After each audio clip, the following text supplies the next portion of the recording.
countdown is nerve-wracking. Even though we're not live, I guess we decide when we're live. Yeah. We still hold all the power in this relationship between us and technology, sort of. Barely. We're holding on by a thin line. AI now, I'm sure that like it's going to record that and hold it against me later. Thin thread. I don't know what I'm doing either. Let's be lost, we'll be lost together. I don't know what I'm doing either. Let's be lost, we'll be lost. Welcome back to Mercy and the Manz, a podcast about music and life and gigging and all that good stuff. And I don't even remember what episode number it is. Doesn't really matter. I put them in the description. And we're coming off of some travel for Kyle. And also I wasn't included this time. And I ended up doing a little mini episode by myself. That was funny and hilarious. I don't even think you've seen it yet. I have not had the time. I did repost it though, because I am a good teammate. He didn't even see it yet. But I also know what's in your bag. So right. It's, I did a what's in the bag. Everybody's been asking me about vocal health tips and everything. So I figured that would be a good time to do it because he would probably get bored during that whole episode. Well, I get real-time updates about what's in your bag. I get Amazon notifications when it's on its way. Yeah. I hear the Instagram influencer audio that you're watching when you're doing research about what's going to go in your bag. It's true. I go deep. I go real deep.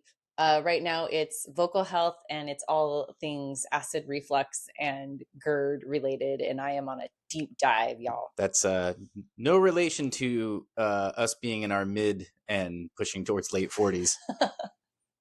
But anyway, rock and roll. I did a gig for the first time in a really long time outside of our, why do I keep looking at the camera? Outside of our normal gigdom, I feel. Because you tend to do more gigs outside of Mercy and Electric Rodeo way more than I do, I feel.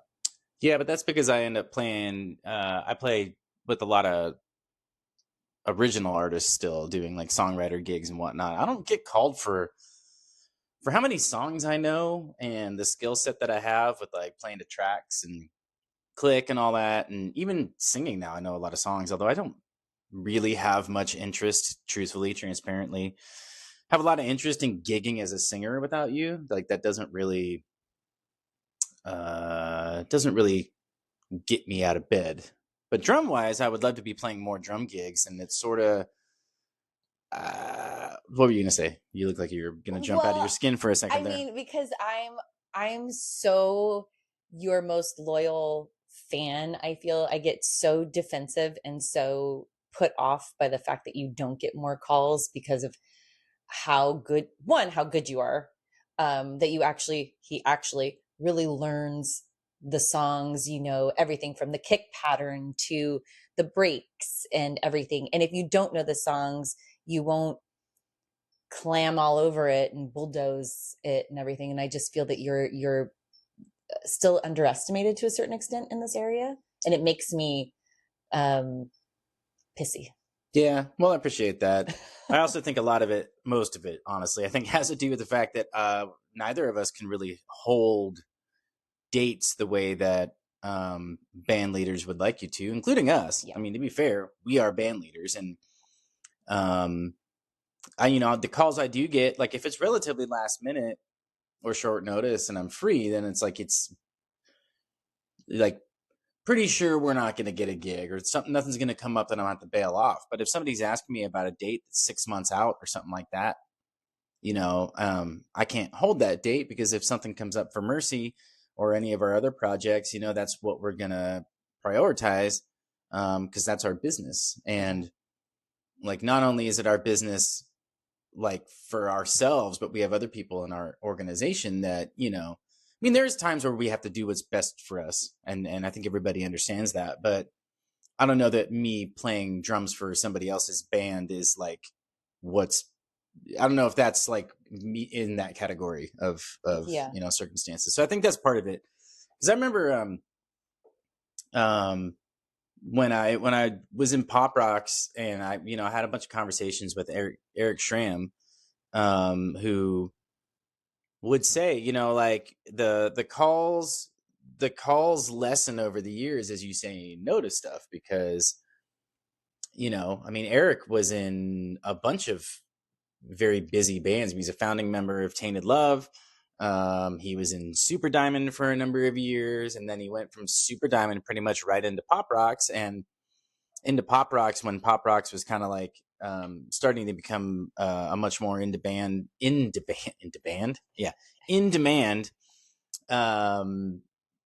And so he had to say no to a lot of stuff. And I was like, oh yeah, but because I maintained a lot of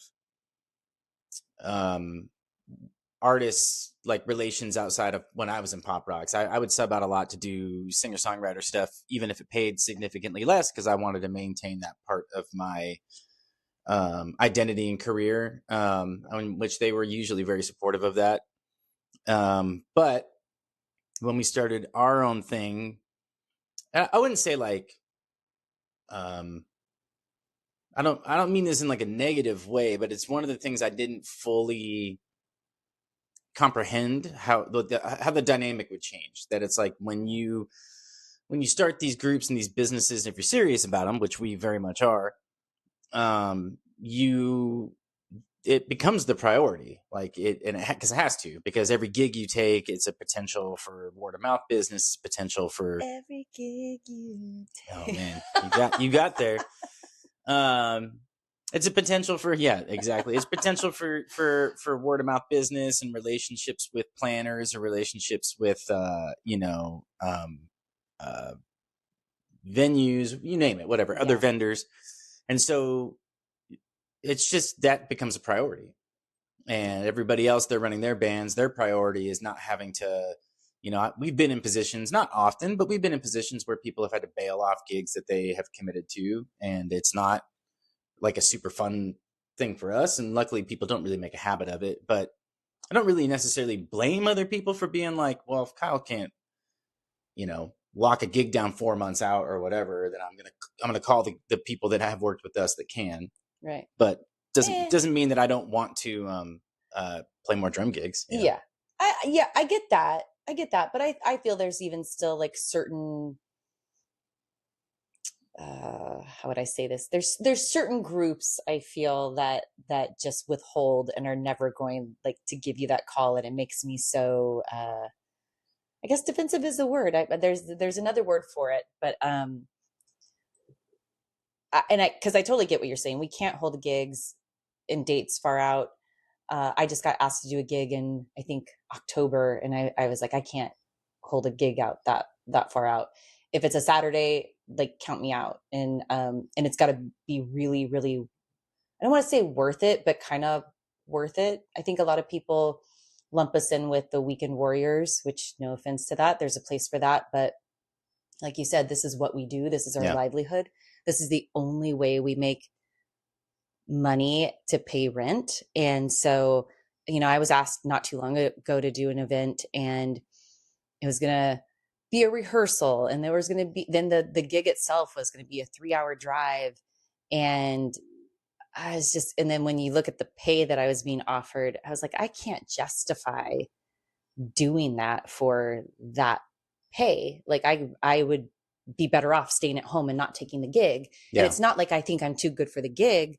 There was a time that I would take every gig and would never say no, but we finally have got to the point where we can be a little choosier. We have to be a little choosier, because also the strain and stress we're putting on ourselves, and if it's going to cause a problem with me making it to a gig the next day and being in full voice or whatever, that's also a consideration of like wearing ourselves out. You also got a kid, Well, yeah, that too. And like personal that's time, changed a lot. Personal time's at a premium always with us, because, and granted, I mean, she's with her dad a lot of the times that we are working, but, I mean, there's also like, sometimes it's like, well, I think as you get older, I mean, I was just talking to, we'll get into talking about the gig I did the travel date I did, but I was talking to our buddy Mike Shiono, and I don't know if I'm exaggerating his last name. That's what I do, Shion Dog. And that old concept came up of like, you know, the reasons to take a gig, like the people, the money, and the music, you know, and the idea is preferably you'd have all three or at least two of three. And if you only have one, it better be like, you know, and I do sort of like weigh things that way. And there's people out there that if they called me, I would do a gig for free with them because I just, you know, I mean, I'm not going to tell you who because I don't want you to try to get me for free. But you know, you know who you are. If you think it's you, it's probably you. But you know, no slag to the people that offered you the gig that you're talking about because that's the reality of the gig for them, and they're willing to do it, and that's great. But I think like you look at that and you kind of weigh it, and you're like, well, I could, even if nothing else, I could stay home and I could have a night to you know, be home and be with my family or date night or whatever, you know, or see some friends or things that you know, do come at a premium the older we get. It feels like, you know, yeah. Well, case in point, the gig that I did, which was right before your fly date, I was asked back in February to do it, I think. And there was something that came up with Roxy, and I was going to try to do both. And then I got back to him. It's shout out to Jay Middleton, Jay Middleton Party Band, and I'll debrief that gig. But he asked me to do a gig, and it was going to come at the expense of something I had planned with Roxy, or Roxy wanted me to be there. I can't remember what it was. And he was like, by all means, like, I get it. I have a kid, and the time goes by, and it's not like, you know, no offense, like it's only a small paid gig, you know, It was a very casual gig. And so he understood, and I got back to him and everything like that. But then he asked me if I wanted to do it again. He's like, hey, it's come up again. Would you be willing to do this? And I looked at the calendar and I was like, yeah. Was it a high paying gig? No, but it was a Sunday. You're usually gone all day teaching. She doesn't get home till 6 on Sundays. And this gig was 1 to 4. So I was like, it's kind of perfect. Now, it never fails whenever I'm like going to a gig like that, which is very infrequent now. Then I'm kind of like, oh, I shouldn't have taken this gig. Like, I'm tired. I can't remember what had come up or anything like that, but I was tired. I was worried about my voice. And I didn't know the guitar player, and I was already feeling like, how am I going to have enough songs? And like, I actually have to think on this gig. Like, I have to go into the depths of my brain to muscle that I haven't used in a while. But I had a great time. And it was a great place. It was a great venue.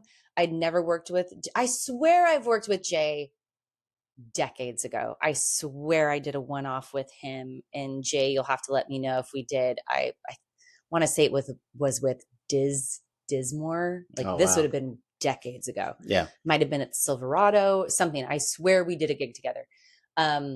But this was a Jay Middleton gig. Tim Allen was on it.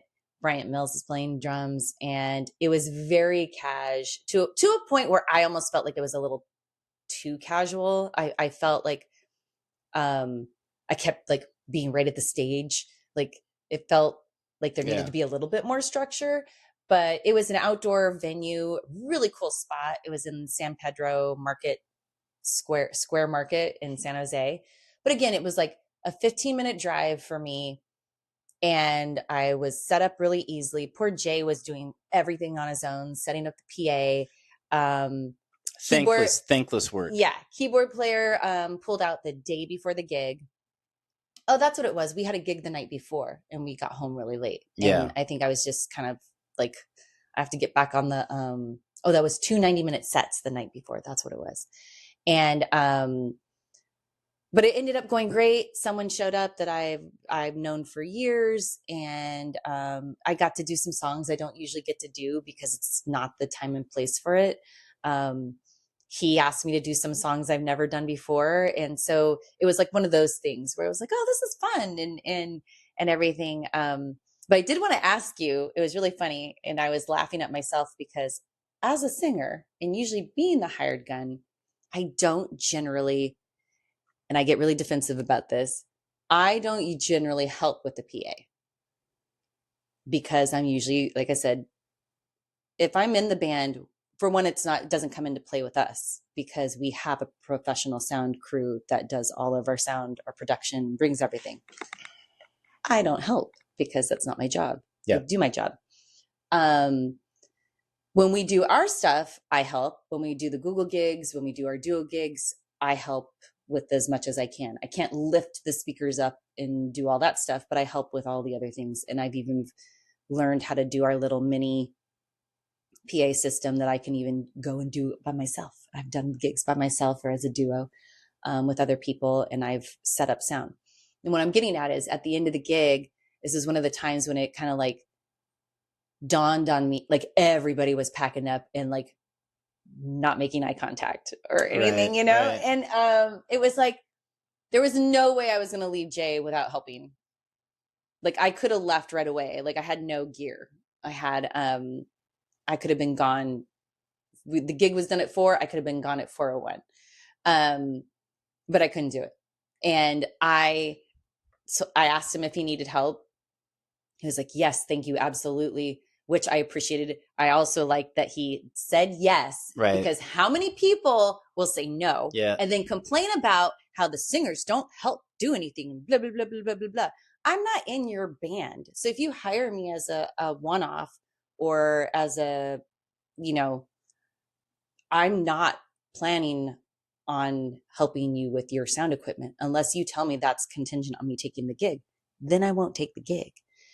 But if I decide that I want to help you, it's a whole other thing, right? But I helped him, and I admitted, though, that I'm horrible at wrapping cables. You are going to regret this the next gig you have and set up. But I helped with cable. I just like went around unplugging everything and putting them in the bags and like at least helping him get out, because I knew that he had a really long drive. He came all the way from like Marin all the way down to San Jose to do this gig. He was making the same amount of money as we were, Yeah. but like brought everything. And I don't know, maybe it's now being that I'm a band leader myself, although I never expect anybody to ever help with our sound crew either. The only time that we help is when we know we have a very big time crunch or a very small time crunch, whichever way. And we ask people, or if it's a hard push or something like that, and we ask like, hey, can all hands be on deck? And we can just like, everybody can help get stuff out. I don't know, but I was just wondering what you thought about that, because I remember I texted him like, I helped. I was so proud of myself. You were very proud of yourself. I helped a little bit. I mean, it's nice for you to do that. I probably would have done the same thing, but I think it's all. You would have had drums. I don't feel like it's the same. Yeah, but it depends. Like I'm not usually in that big of a hurry. I just generally he is the last person out, even after the PA. I just think it's contextual. You know, I mean, if for some reason we didn't have Frank and Stu and we were doing stuff ourselves for a gig or something like that, you know, the guys that play in our band and do a lot of work with us throughout the year, I would expect them to maybe pitch in and lighten the load a little bit. I wouldn't necessarily expect any subs to do that unless they sub with us a lot, or if they just feel like they want to. I think with us, I would expect help in the sense that the way we structure the payment in the band, you and I don't always get necessarily like the management and agent cut that we should get. So it'd be like, you got to help. Like you got to help with this, at least at the end of the night. Yeah. I expect that of our guys. Yeah. I don't necessarily expect it of somebody that's like subbing in with us if they don't play with us a lot.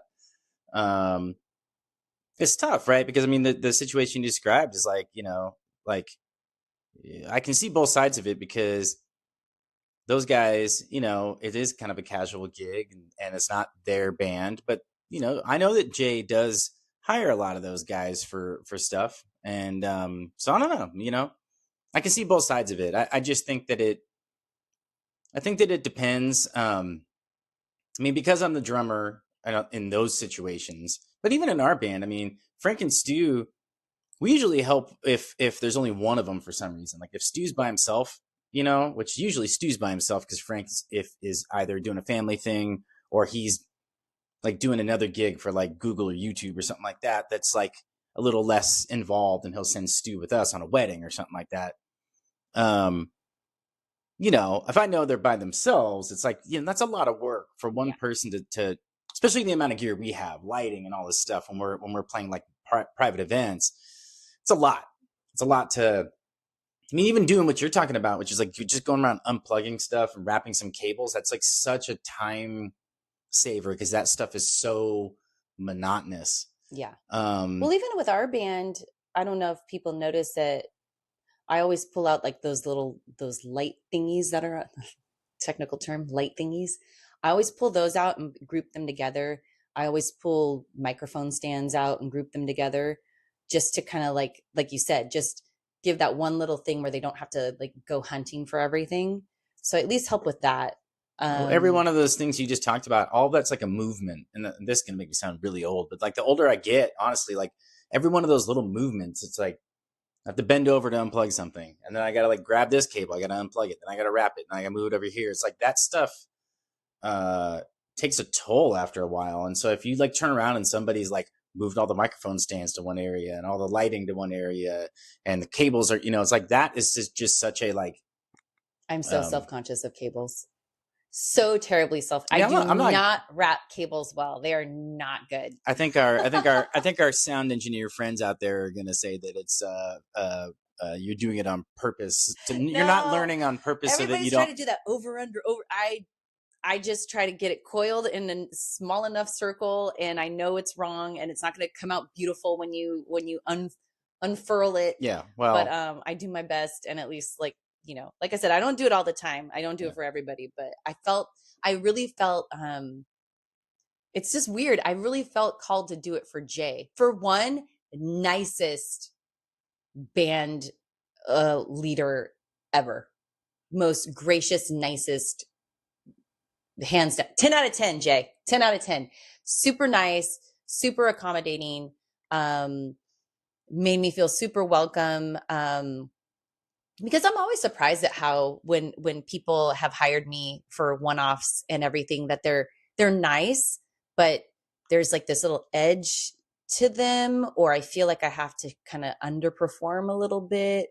And he didn't make me feel like I needed to shrink at all. He didn't make me feel, I mean, he was so nice. It was so, and I mean, how sad is it that like that was like so like, oh wow, this is real. Whoa, this is cool. Like how sad that was kind of not a surprise, because I don't want to say I wasn't expecting it, but it was a pleasant surprise of how generous and nice he was. Yeah. Well, it's also, it's a tough thing because I know there was a casual gig and there probably wasn't like a ton of money to go around. So, you know, it's like, I could see people being like, well, you know, I'm not putting in more effort, or maybe people had places to be or whatever. I'm not judging I know who's on the gig. We're not judging you. I'm just saying in general.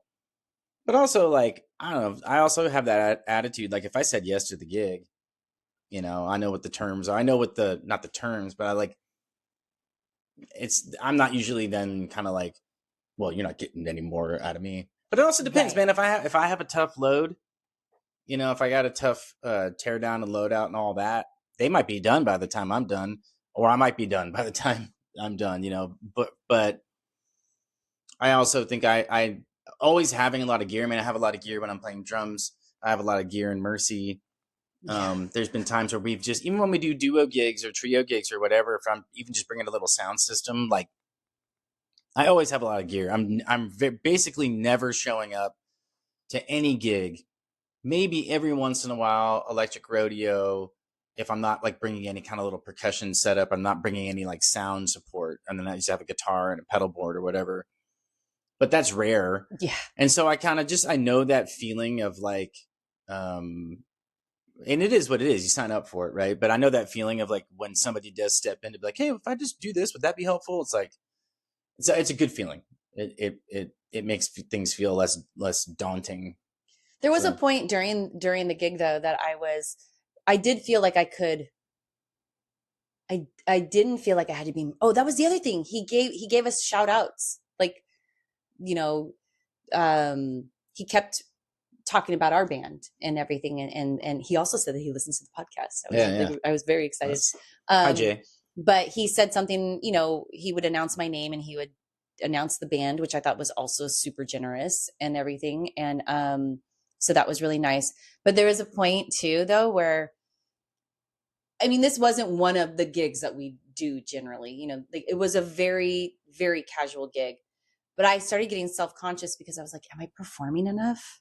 Because I didn't feel like I had to be way out there as Mercy and myself and everything. I kind of felt like this was one that I could kind of like hang back a little bit on.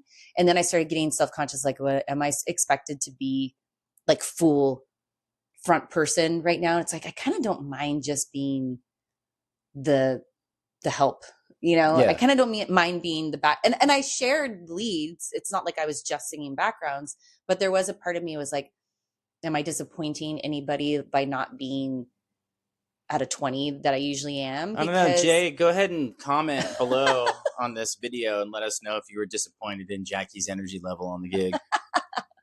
But anyway, because that comes up for me, because I was just wondering, like, I know he sees our socials. Is he disappointed that I'm not being like up here? But it was one of those gigs. I mean, I did the gig in jeans. I mean, that's a huge thing for me. I mean, context, again, another time and place where context matters, because you sent me some videos and photos of like where you guys were set up and what the vibe was. And like, it's a casual gig. I mean, you didn't phone it in, but that doesn't mean you got to be doing cartwheels on the stage so that people like go like, oh, wow, who's that? Like, that's not, you know, if you got hired to play a big, huge corporate or a big, big public facing city concert or a wedding or something, and then you're kind of like half, energy, then that's where I would kind of be like, well, if you're going to be like that, then just don't take the gig. Yeah. Because at that point, if you're like, well, I'm not giving you everything I got because I hold that back for my band or my performances, then it's like, well, yeah, no, okay. It wasn't that. It was just, no, I know. I'm just saying, like, I get where your head goes. You struggle with this a lot because you've been doing this for so long, and you did used to be a super sub where you were kind of like you were trying to prove it every time you showed up someplace. And I don't feel necessarily that you have to do that anymore, because a lot of what we do every year is kind of our own, like we hold the key to our own fate on a lot of that stuff. So also I've been punished for it. Not to say that I didn't feel like I was empowered to be that on this particular gig, but I mean, you know, a lot of the stories of where I've shown up and just sparkly Jaque that is just so happy to be there and so happy to be included, and like, you know, we're all going to be friends, and get there and I'm already, you know, looking at people's backs like from the second I get there, and they've already claimed their spot on the stage and everything like that. So I've learned not to shrink, but I definitely have had some heartbreaks along the way of being, you know, put in my place, so to speak. And so it was just, most of those people are watching from home now. They don't work that much, if at all. And I'm always just disappointed to hear that. I haven't dealt with that as much as a drummer. But I've definitely dealt with my fair share of sourpusses, you know, but I haven't had to like elbow. There hasn't been like another drummer on the gig that I've had to like elbow for position or whatever, you know. That'll be one that we should do is I should go back and listen to the ones that I've shared before and find some of the stories of some of the horror stories. Some of them then later have turned into like, I guess we're friends now kind of thing. And that happens, and it's fine. I don't hold grudges too badly. I just think like, not to get off on a tangent on this particular subject, because that wasn't really what we were, I guess it doesn't matter, but this podcast just kind of goes wherever it goes. I just, as a band leader, as somebody who is like managing people and managing events, and, you know, like, I don't understand that approach. And the thing I've always been more surprised by was the sort of lack of action, or the lack of like any kind of, you know, like straight up managing of the situations by band leaders, by people like, you know. No, because usually the band leaders are men, and they don't believe that it's going on, and they don't want to hear that it's going on. They don't want to hear that their singer has said what they've said to you, done what they. Although it did happen with one female lead that I was really disappointed with, as well. But she didn't say it didn't happen. At least when I pointed it out, and I never said anything. It's just that when the next time she called me to do a gig, and I asked, is so and so going to be on the gig? And she said yes. And I said, then count me out. Absolutely not. No way. No, thank you. She was like, oh, okay. But she didn't tell me it wasn't happening. She didn't try to gaslight me. Right. But I kid you not, anybody I've ever talked to, any man, and it doesn't even have to be the band leader. It could be most of the men in the band, which, I mean, let's face it, I'm usually the only woman when, you know, in on the gig generally, have told me that it's not like that, or that isn't happening, or it's not that bad, or whatever. So I know I'm a Libra. I know I'm like, you're the diplomat. I know I'm diplomatic. I know that I kind of know where everybody's at all the time emotionally and whatever else. But like, I don't think that those people are that oblivious. I think they just don't want to deal, or whatever, or worse, you know, that they're judgmental about women in general. But I couldn't, there's just no way I could not see or not like know that that's going on. And there's also no way that I would be able to like look the other way on it, even if it wasn't my band. I just, you know, because that's just not a way to be. And it really triggers me. And so a lot of the stories you've told, I'm just kind of like, the focus of your story is this thing that this person did. But then the part that always gets me actually more upset is like, well, everybody else is just like whistling through the graveyard, just like trying to pretend that they didn't see it, or didn't hear it, or whatever. And I just, you know, I would just, because to me, it's like, none of the people that you have told these stories about are otherworldly talents that these bands couldn't do without. It's like, so to me, I'd be like, I don't want that energy. I don't want that in my organization. Right. I don't think you've ever had to deal with that at all. Like, it doesn't come up for us. I mean, it happened to me one time. It happened to me one time. I mean, when I subbed for Pat Monahan from Train on a corporate event, like his guitar player was a huge dick to me. And that's a whole other caliber of gig. No one's going to say anything. You're the lowest on the totem pole. Well, the thing is too, is like, you know, I actually I've told that story to, it came up with Shiono actually, funny enough, and he's an LA cat now, you know? And it's always like, yeah, that's how it is with those, you know, whatever. It's like, you got to sink they want to know if you can sink or swim. And I'm like, that's bullshit. Yeah, that's again, that's like, accepting the behavior. Like, that's normalizing like, the behavior. You want to see if I can sink or swim at the expense of the gig we're about to do. Like, I'm not auditioning for your band. I'm just here to play the show that I'm here to play. Right. Yeah. And, you know, I got about as far as I felt I could get away with by pushing back before outright hostility kind of entered the picture. But other than that, I haven't really had to deal with it. And it wouldn't happen in our band because it would be handled quickly. I mean, and permanently. The only way that I could see that something like that would happen is like when there's one time that we had an additional female singer because I was having vocal issues. So instead of me pulling out completely or dropping out, we had, I'm going to say her name wrong. Aisha, right? Aisha? Yeah. Aisha Khan. Amazing human being, for one. Great singer. She nailed all the songs. We share the same hairstylist now. Yeah, they do. And I mean, could you imagine? She came in doing us a favor And I was so grateful. Could you imagine had I been like anything less than nice and grateful for her to be there, like how that would have been? We were both on the same stage and everything. And I just, there's a thing of like I have insecurities, and I know that's where it comes from with a lot of these other performers.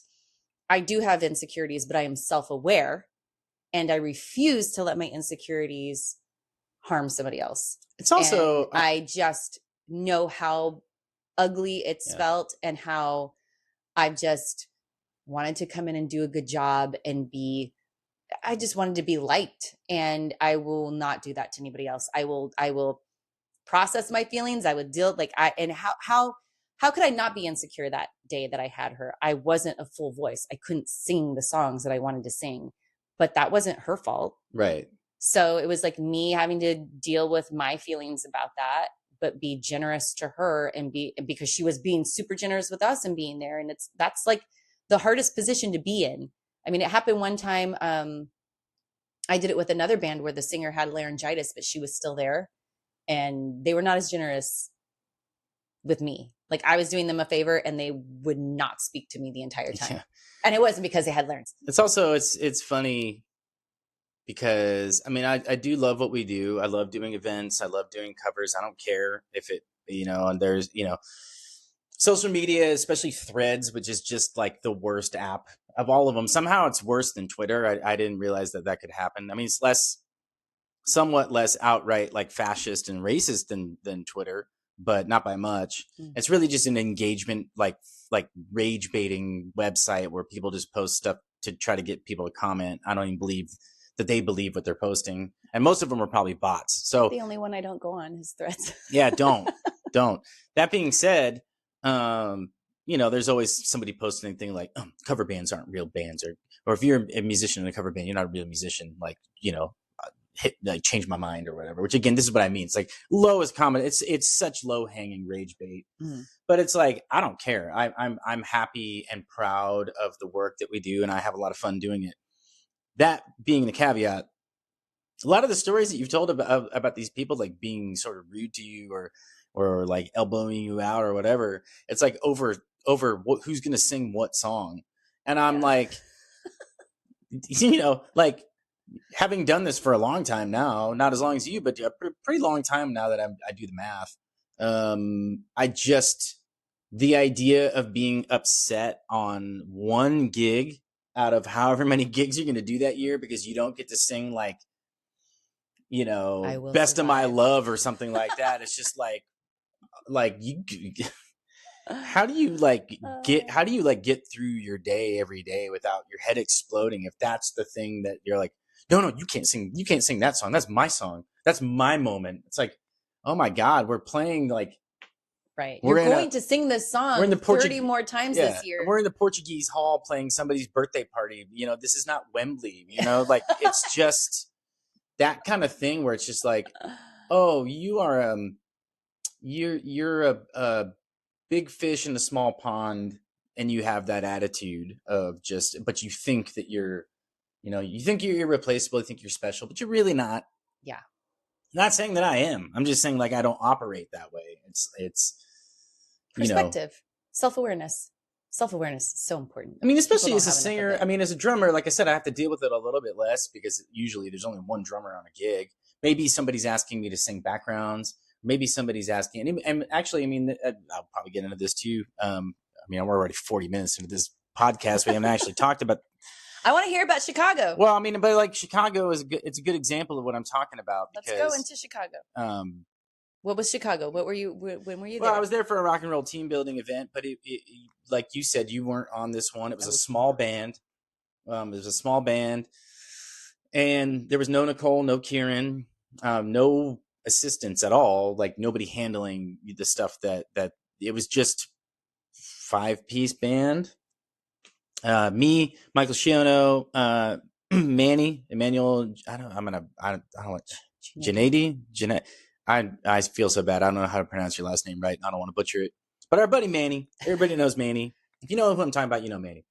And then it was Keith Semple our friend Keith Simple, and then we were in Chicago, which is where he is based, and he has a band out there, an event band. It's just called Simple Band.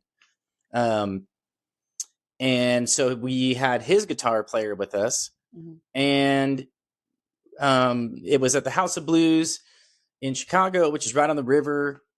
And we were staying in the hotel right across the street, which is right on the river. So it was like super, like everything was really easy about this gig, which is nice. And I got a lot of extended time with my buddy Mike Shiono because the first night, like Keith and his guitar player is named CK. That's short for something else, but we call him CK. They didn't come down. They are not in the city proper, right? They're outside of the city, but they didn't come down, and Manny had some friends. So he was going to see in Chicago. So he saw them the night that he got in. So Shiona and I got to go have dinner the first night, and then we got to have coffee the next morning, and we got to hang after the gig. Manny was there. Keith and CK were for a bit too. So there was a lot of like just laid back hang time, which was cool. I really valued that. That was cup filling for me. Because I used to see Mike all the time. I mean, Mike was a Bay Area guy. We went to college together. We played in Elliot Randall's band together for a number of years. And, I don't think I knew that. Yeah. Huh. I mean, the first iteration of the band was James got me in, and then I got Mike and Danny in. So the first iteration of that band was that first record that we did with Elliot, which is a good record. I actually went back and listened to it. I was like, I'm pretty proud of this. Even though, like, for recording musicians, especially, I'm sure it's the same for live musicians, but recording, I've done a lot of records now, a lot of recording dates, play on a lot of songs. Not patting myself too hard on the back. I don't want to pull a muscle, but you go back and listen to some of the early stuff. I think it's like, looking back at like old fashioned, or looking back at like, if you're a painter, or like any kind of, like, you're looking back at like when you first started this craft, and I'm like, I'm like, lucky I got to figure some of this stuff out on the fly without people kind of being like, I'm calling that guy again. Right. But yeah, I mean, but I would see Mike a lot, and he would hire me for stuff, and I'd get him on stuff. And, since he moved to LA, I don't get to see him as much. And now that he's in the rock and roll team building thing, that's sort of changed, which is really nice. Yeah. But yeah, so it was sort of like laid back gig. It was a little bit smaller scope of what we normally do. It was because there's different, I think we've talked about this. There's like different things that the rock and roll team building crew does depending on what the event is, how big it is, And one of the things we do is we write a song with the client, with the audience. Mm-hmm. Sometimes we write 10 songs. This particular time we were only writing one. And then we were having, the volunteers who are really voluntold. They're not volunteering. They get volunteered by their bosses or whoever. Right. Come up, dress up, and get on stage with us. Although we did that a little differently this time, right. Which I'll touch on in a second. But, everything was really smooth because we're in a music venue. But we were in the restaurant area that has a stage. We weren't in like the big, actual like kind of event venue space. There was actually a ticketed show going on up there.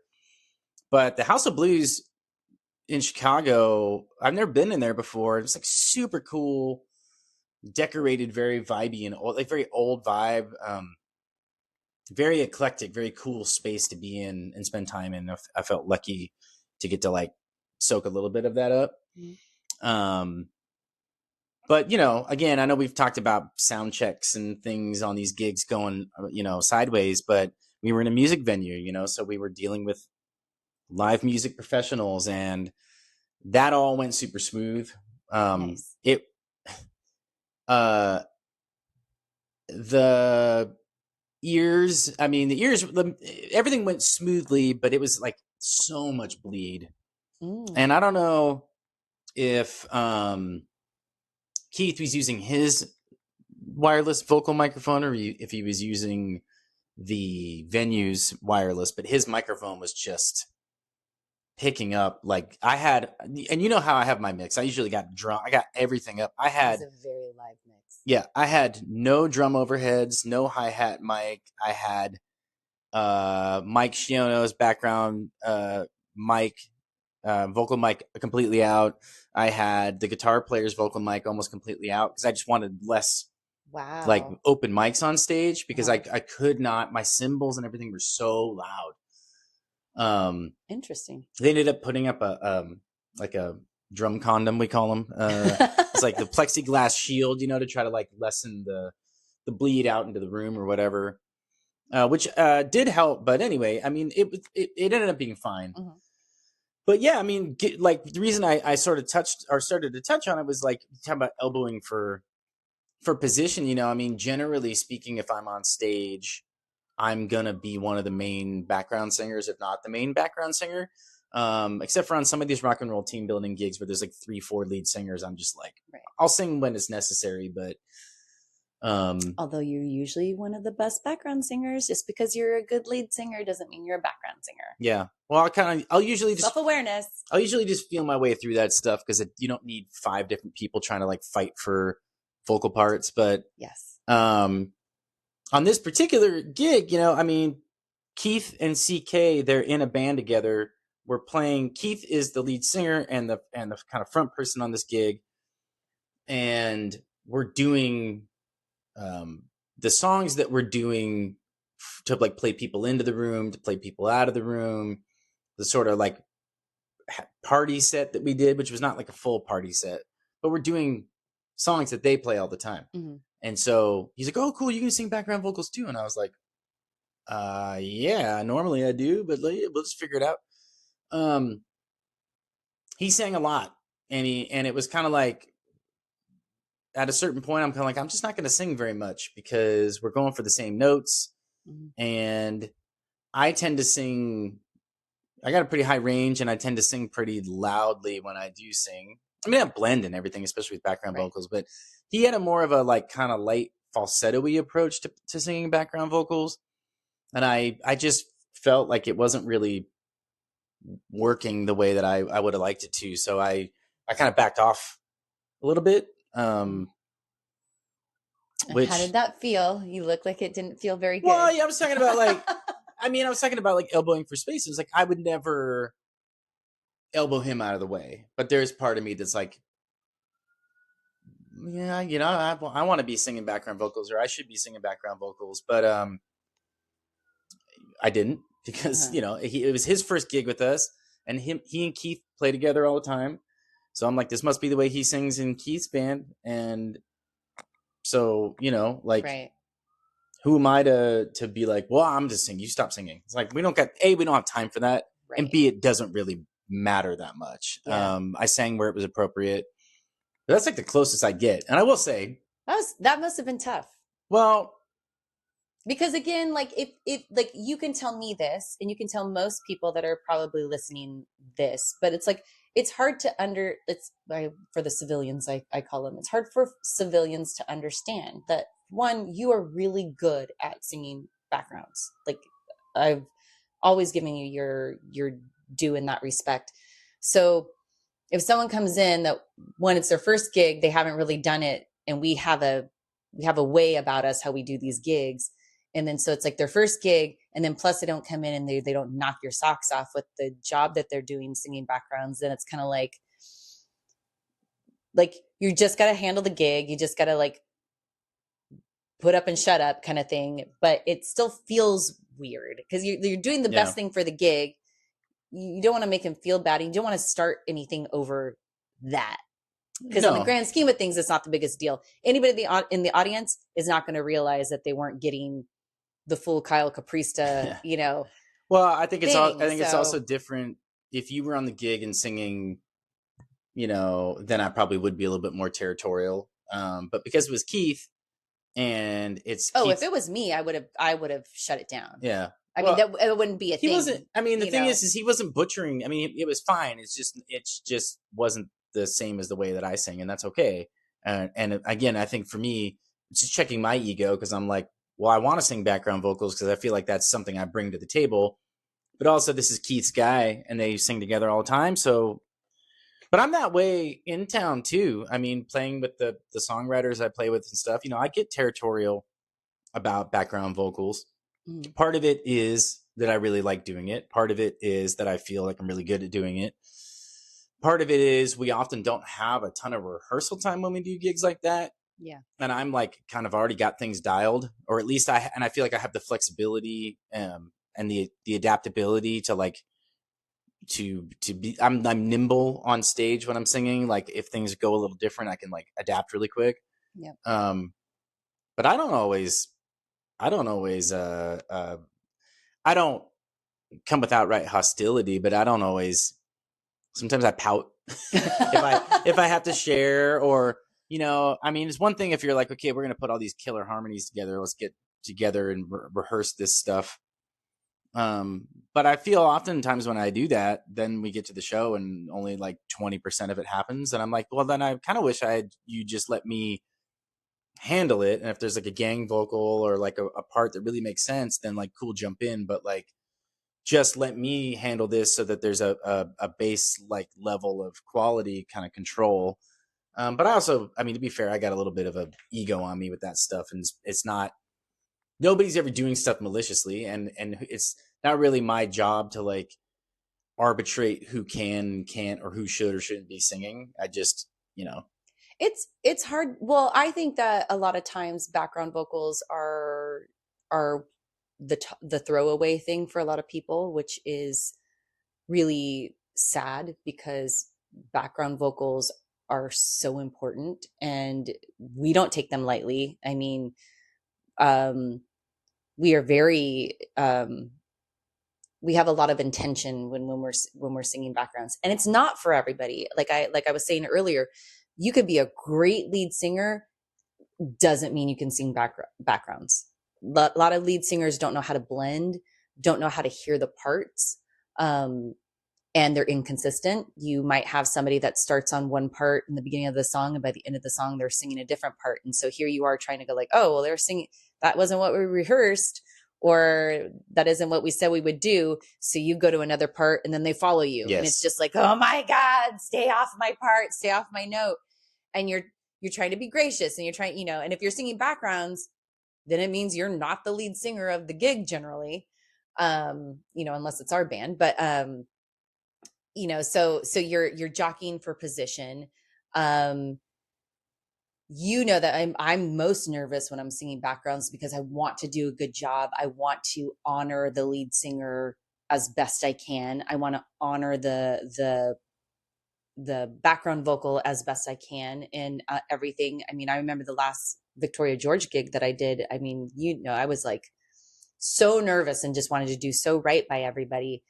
And nobody else out there was thinking about what I was singing. Right. And if something went a little weird, then I would drop out. And that's the beauty too. And not enough people drop out when they should of anything. Like if you're playing a wrong note, stop playing. If you're singing a wrong note, stop singing.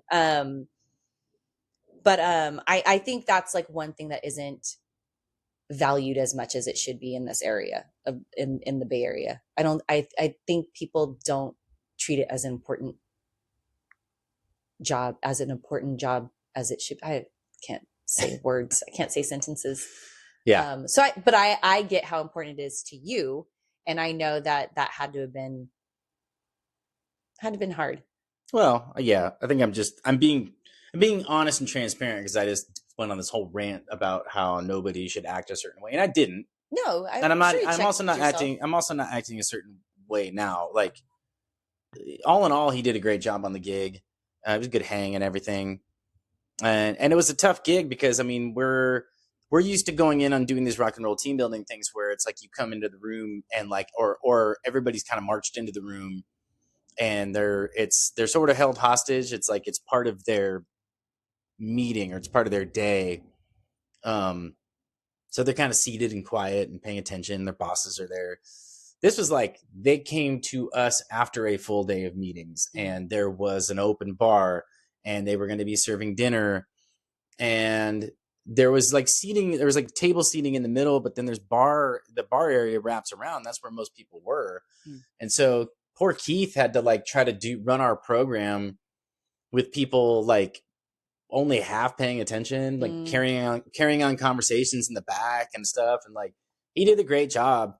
Keith's a pro. You know, but like the planner on the gig, was like, before they even got there, was worried about timing and that they were going to be tired, and she didn't want us to run long and all this stuff. And it was like, okay, I mean, we'll do whatever you want. I mean, you flew us out here. Like, they're paying for us to be here to do this. If they don't want it to, they want to cut it short, they don't want us to go over a certain time or whatever, like, that's all good.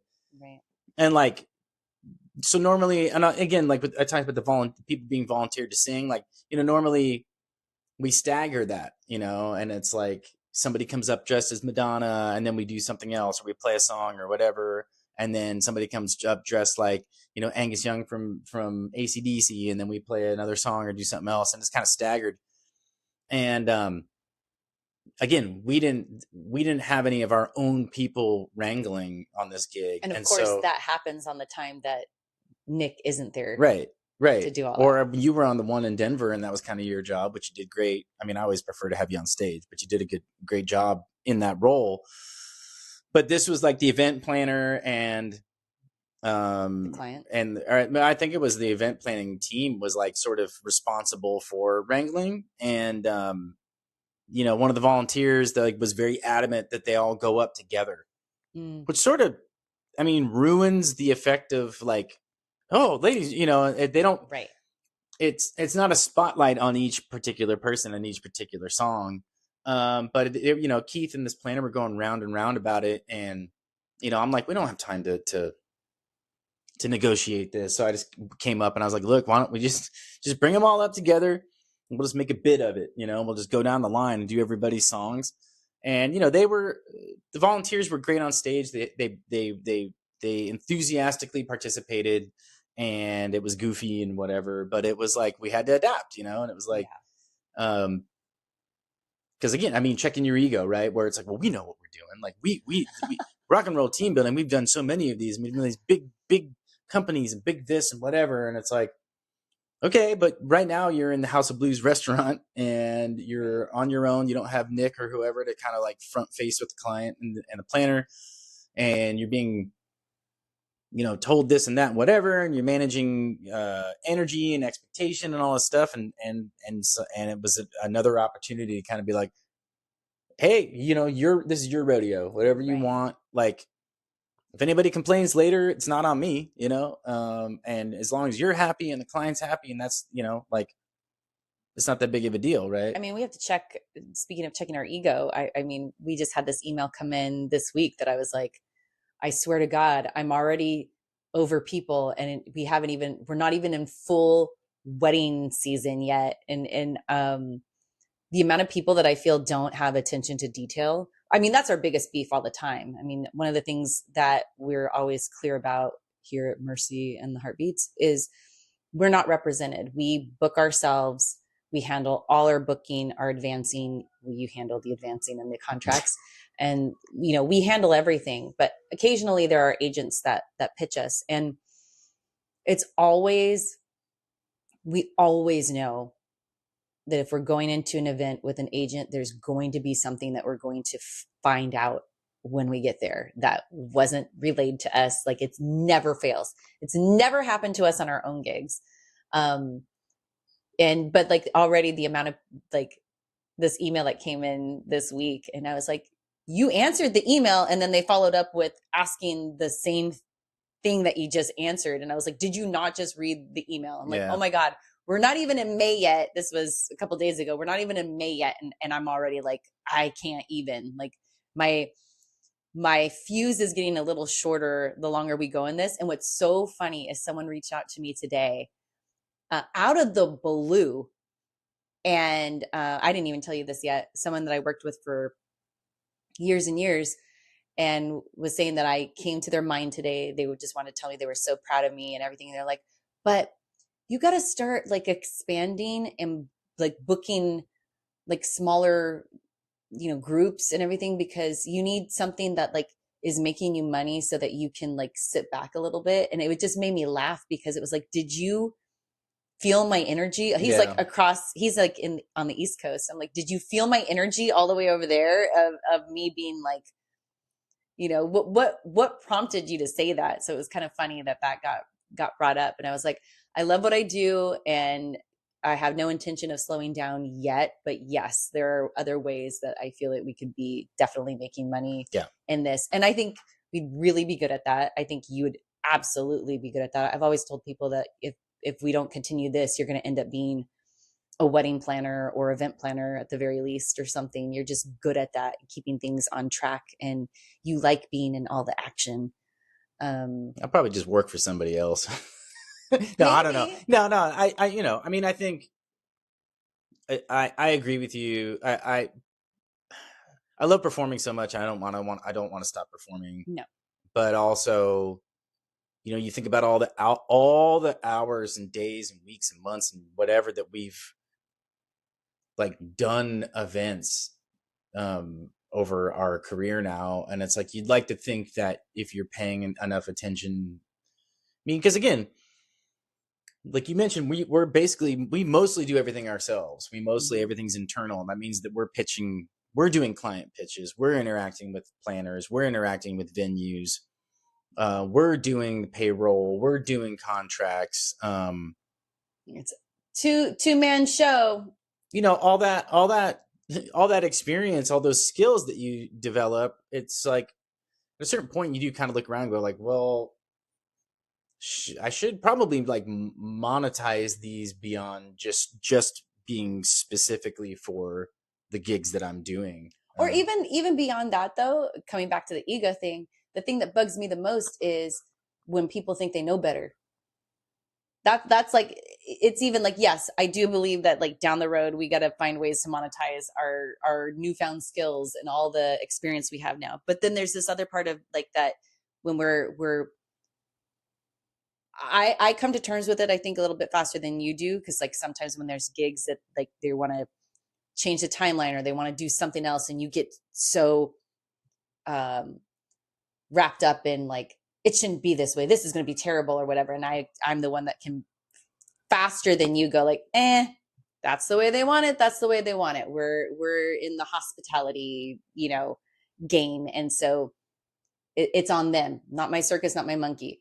But they're not to say though, that I still don't get kind of like the audacity of this person that thinks they know better on like how long we should do this or what time we should go on or how this should be structured or whatever. And it's like, how many events have we done versus how many events you've done? Well, part of it's knowing a large majority of the time that if we have that reaction to something, we're probably going to be right. We're most likely going to be right. and we're going to have to deal with it on site. Like it's going to be like we're going to have to sort of adapt or improvise or whatever. And again, these are first world problems, right? But it's like if you can't grab a bunch of workplace here, then what's the point of doing this podcast, But it's just it's funny to me in those times because it is a hospitality that we do. It's a service that we provide, and we are seen as artists, we're seen as performers. But it is really funny how sometimes people can get really, really like nitpicky about certain things. Whereas like if someone was coming in to fix our dryer or anything like that, we wouldn't be telling them how to do it. It'd just be like, what time are you going to be here? Like, by all means, like, I just want to be out of your way. And like, you do you know better. But like, sometimes it's not that way with us, and how people were like, well, I thought you could do this. Well, I thought you should do this. Well, you should do the set list this way. And it's kind of like, do you now, do you think that, like, what makes you think that you're qualified to do that? Like, by all means have a say, by all means have an opinion. But like when it comes down to it, can you trust that we know how to do this? And it doesn't happen that much. I do think like we're lucky that most of our clients are pretty cool. We've had great relationships with our couples. I mean, I was just telling somebody recently, we've been to housewarming parties. We've been to multiple weddings of that family or something like that. So like we have really great relationships, and we tend to have some really great clients. Sometimes it really comes down to like the planners, which is funny. because it's like, do people come in and tell you like exactly how to do your Yeah. job? It's But usually anyway, either they've been burned before and they probably. haven't worked with us, and so they don't know that we are reliable in those ways, or it's that they're trying to justify their their Yeah. position. I mean, I would go toe to toe with anybody that we're one of the most pro bands in the area. I mean, we've Well, just, yeah, but I mean, if somebody hasn't worked with us before, then I can understand them kind of being like, I've had these experiences with other bands or whatever. But yeah, I get what you're saying. so how else was Chicago? You did come back and say that you're over traveling.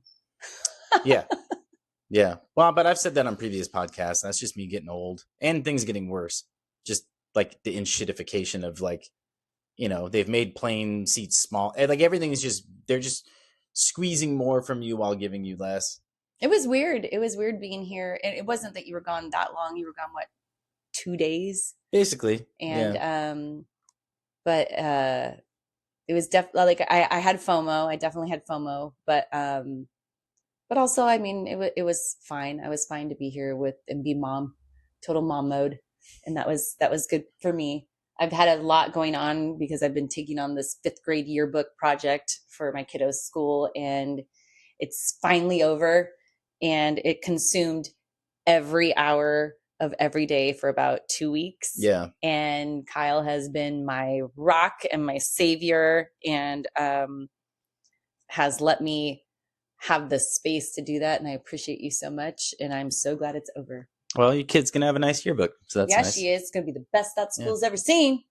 So let's do a soundtrack stories pool. So each episode, we've been pulling a soundtrack stories card. This was made and developed by Nicole White of Rock and Roll Team Building, and it's been part of the events that we do sometimes. And I love it. It's right up my alley. So you pick a card. Okay, I should be trying to pay attention to like what colors I've pulled before, but this doesn't really matter. Okay. Wow. Okay. What song feels like your private rebellion? Ooh, you go first. I don't. Well, what does a private rebellion mean? What's it mean Like, to you? that's a great question. I don't know. You tell me. Huh? Or we got to pull another card. No, no, we're not gonna cheat. No cheaters here. What song feels like your private rebellion? Rebellion against what? Well, like I remember, I don't know what song it is, and this isn't gonna be my thing, but I remember one time I got so angry and I called you and I was like, I need angry music, and I was like screaming, and you were like, say no more, and you sent me, you didn't even say anything, you just say no more, and you sent, maybe it wasn't even we were texting, and you sent me the Pantera album. I don't even know which album it was, and I was like, I get it, I see, like it released so many things in me and got me through that moment. But I don't know what a go-to rebellion song is for me. It's tough because, like, I mean, are we talking about like any time in our life? Like, I mean, when I was younger, it was like listening to like this grunge and then metal, these like, more aggressive, kind of heartfelt, moody music felt like my way of sort of like expressing. But then, Like for some people, it might be, which it wouldn't be mine, is I Will Survive. It might be I Am Woman, Hear Me Roar, or whatever, Helen Reddy. Like that could be a rebellion song, which is not like aggressive or whatever. But what is a song that is like, for me, I guess it would be like Kerosene, Miranda Lambert. Yeah. That would like I think that one's a good one. Song's got a good attitude. Yeah. Yeah. But I don't know, like there's also the one that comes to mind, and I don't know if it's like too cliche, but one that is that one, war, huh, What is it good for? Absolutely nothing. Say it again. That's a good, but I don't know if I'm like feeling like I need to feel myself right Yeah. now. I'm having a moment. I don't know that would be the one I would turn on. Yeah, I think like if I had to answer it like now, like if it was if I had to answer now for like Present time. Yes, thank you. Words are hard. I think that like, I mean, I'm talking about like the enshittification of like air travel, but I just feel like it's the enshittification of like everything. Like I just feel like if you don't know this about me, you're gonna find out right now. Like politically, I am a very much a like union, blue collar, working class. Like that's what I care about because that's the income bracket I'm in. Mhm. And I just feel like recent, years, and I know you're watching the battery on your phone. Yeah, I It's, just saw it. 9%. It's So I'll 9%. wrap this up. Anyway, I just feel like there's this stretching of this imaginary rubber band where like, there's just more and more being pulled towards, the upper crust, the kind of more rich and powerful interests, and there's more and more tension being put on people like us. And Mhm. so I think the song, if I had to pick a song, I could pick a number of Jason Isbell songs because he's just such an amazing songwriter, and he writes from that perspective a lot, and he's really such a great story writer. And but there's a song of his called "Hope the High Road," that just anytime that song comes on, he played it live last time we saw him. It's called Hope the High Road. Yeah. He played it last time that we saw him, and he's played it a number of times when I've saw him, but it always gets me. I get jacked up, and but it's also just the lyrics and the message and the vibe. It just makes me feel like it's addressing these things. It makes me feel good. So I'll say that, and then we should wrap, because if the battery dies and this whole thing is lost, you're gonna be real upset. I know. The other one that came to mind was Boots Are Made for Walking. That one came up. It's a good one for me too. Yeah, classic. But I don't know. I'm gonna have to think a little bit more on that. I think yours is way more heartfelt. I don't think I'm gonna have to think on that. Well, anyway, that was a good one. I like the debriefs. Yeah. And we got a lot of cool summer shows coming up, a lot of public dates. Hope to see you out at one. Those start up in the next couple weeks. Yep. And that'll be up on the website.